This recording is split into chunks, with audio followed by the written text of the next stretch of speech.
All right. Today we're gonna talk about pill call, pill call, pill call, pill call, pill call. Ooh, pill call is when you on a medication that you have to take every day, and it's prescribed by your doctor or whatever the reason, or you get it subscribed by a doctor that's in there while you're locked up. Anyways, the pill call is done 2 times a day, I believe it is, at least. Anyways, so people line up for this stuff because you got people, need their regular meds, and then you got people need it for their mental meds because they loony. And then, a high percentage of people are on meds. You're talking about a good over half, I'm gonna say 60 to 70% of them are on some sort of meds, happy meds. And then a common one is this drug called Suboxone. Suboxone is this drug that's a substitute for heroin. It's supposed to be able to get in substitute the heroin addiction for the Suboxone addiction, and it's supposed to be a way to bring you down easier off the Suboxone, whereas you can't do that with the heroin. I don't know, some kind of craziness. That's one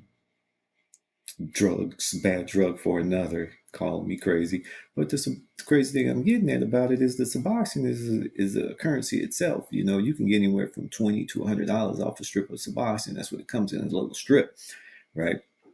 And even if you're somewhere where the Sebastian is plentiful, which is where you get the small range scale for the $20.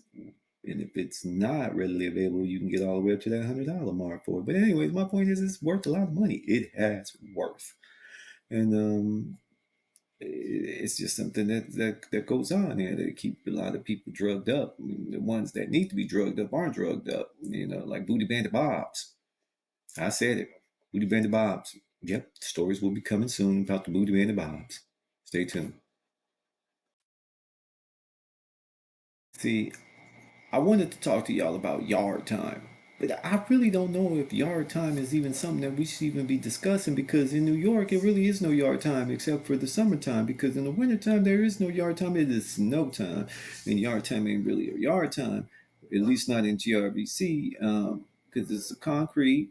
It's like in the middle of the buildings, and you don't have no view except for the windows to the damn place you just came from. Who wants to see that again? I just came from there. What kind of yard is it? There are no exercise equipment.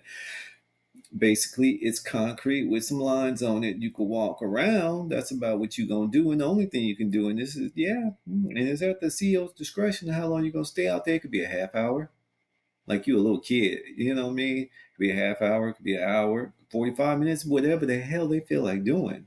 Because remember, you're locked up. You have no rights. You can't decide what you want to do. You got to go with what they have programmed for you in their house on their program. You can be Willie, big Willie, all you want to, but they're controlling the ins and outs of the building. Once you're in the building, then it's a different politics. But they determine when and where you're gonna go to chow, the yard, the commissary, the visit, use the phones, the when they gonna turn the TVs on, the temperature. Well, there ain't no temperature because the only thing that controls the heat because there is no air conditioning. So if you like air conditioning, stay your ass out of jail.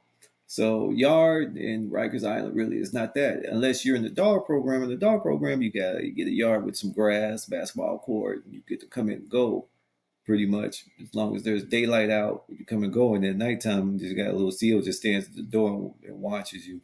It's a different program for that. Yeah, but that's the yard, man. You notice there ain't nothing exciting. You can go there, and it's not like you're gonna intermingle with some other uh, pod.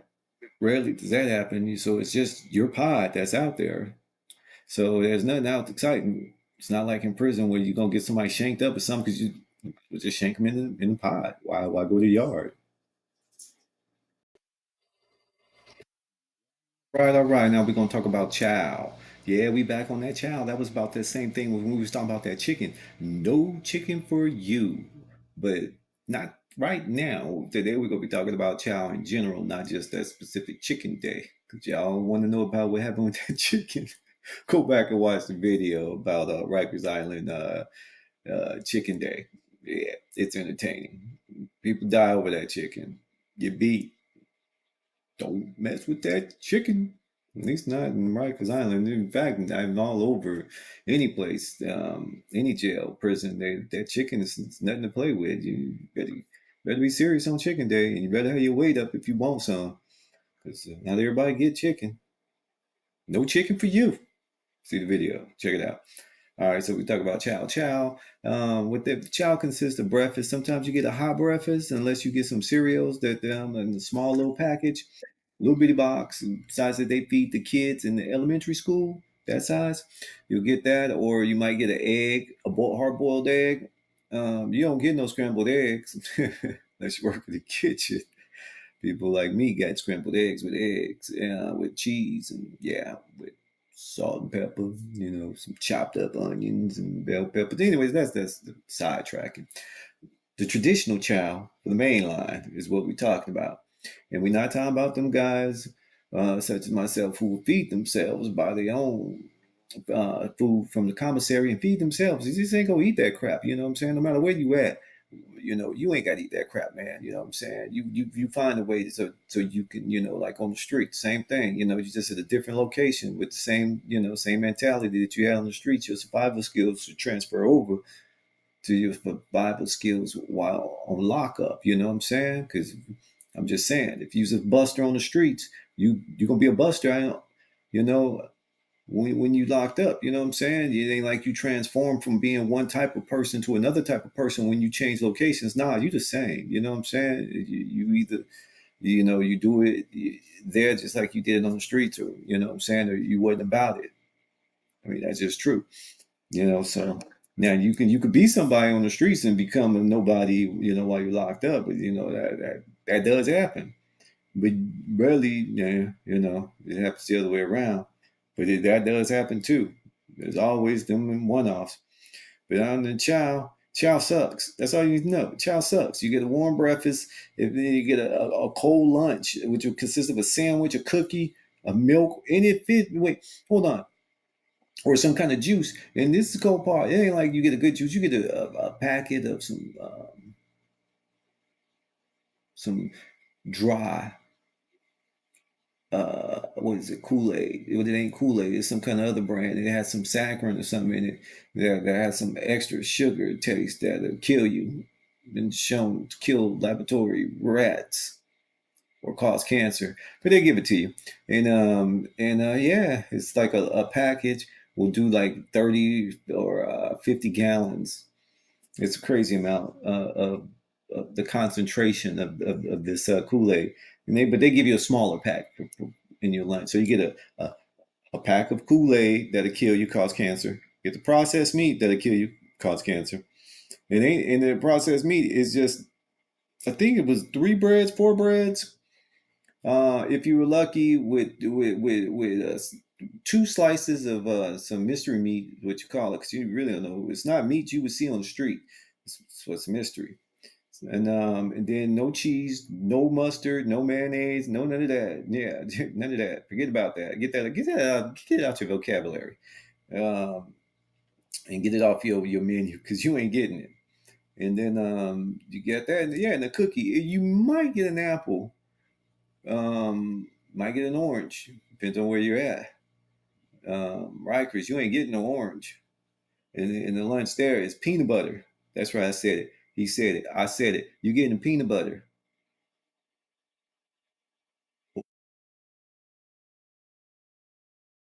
You get the meat sandwich. Yeah. Sorry, I kind of got lost. I was in the moment, just reliving that horrible moment again. Hopefully, you won't have to stay but out of that, man. But it ain't unless you lined up like me being kidnapped on the fake indictment. And that's another story. There ain't nothing you can do about that. That's just the way it is. That's just something you got to ride. All right, that's it for the chow, man. You know, man, it's horrible. The food is just horrible. Like watch the other video. I was talking about the chicken. You don't get no seasonings. No salt, no butter, no sugar. Look. And then they got the nerve to give you this fake ass coffee. I don't even know. I worked in the kitchen and I don't ever recall anyone making that coffee. Cause I drank the cops' coffee because theirs was made, in it was that boostos. It was that good stuff. So I used to drink theirs to be lit, like, yeah. And use their creamer too. So that's just how I rock. So the regular stuff, mm mm. So that's just it. Stay away from the chow. Yo, yo, now we gonna talk about packages. Motherfuckers getting packages. Packages come in Rikers. You can get like your tennis shoes. You can get your peoples to send you in some like white tennis shoes, some sweats that are gray or white sweats would make you a little bit more comfortable. Because back in the day, Rikers used to be able to keep whatever clothes you came in with, you got to keep during your stay. Not no more. So now you got to get your peoples to send your stuff in, and so like myself, I had to get my fresh sneakers in, you know what I'm saying? My sweats, so I'm a little comfortable instead of wearing that drama bull crap they got. I got my underwear sent in, my t-shirts, my fresh whites, you know what I'm saying? Not to say that I was looking fresh or nothing like that, but I wasn't looking bummy. You know what I'm saying? I had the comfort of whatever it was that I was able to have in there, I had. You know what I'm saying? And mostly everybody else who was able to did too as well, which was the majority of people and whatnot. And that's just the way that went. That was the packages. And yeah, so you just got to go through, you have the people send it in, it goes to the mail room once wherever you located at on the island. They call you down from your pod to come get it. Go down there, they open your package up in front of you, go through your stuff and take whatever you can have and whatever you can't have. And when I went down there, lady was like, "Oh, where you from?" Blah blah blah, and all this other crap. You see the address is from California, so she wanted to know what part of California was. Like, man, come on, get my stuff. And then I'm just trying to get my stuff because I know they always find something that you can't have. Always, they always find something. And in my case, they found yeah, they always find something. So I wound up some stuff that I couldn't have because of the color. Had to send it back.